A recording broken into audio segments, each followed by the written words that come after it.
келишкен тулпар мынакей азыр мына эң жакын адамдар менен ошо Жаныбек агабыз кошо келатат. Бул тулпар сизге сюрприз болду да Жаныбек ага, туурабы? Буга чейин деле тулпар минсеңиз керек, бирок мындайын биринчи жолу минип атасыз азыр, чын-чынына келгенде.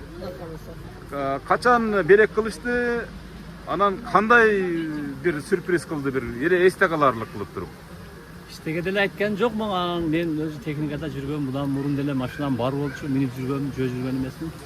Анан ушу жаңылайлы, сал мындай жашыңызга жараша бийигирээк отурум деп ушуну алып беришти. Болчак коебуз, агабыз кана бир ачкычын алып туруп берди, ачып туруп бир мотордун бир үнүн угуп койбойлубу, кандай дейсиздер мынакей? Кана жүрүңүз. Бул жактан барабыз, руль тиякта экен мынакей. Басып бериңиз, урматтуу көрүүчүлөр.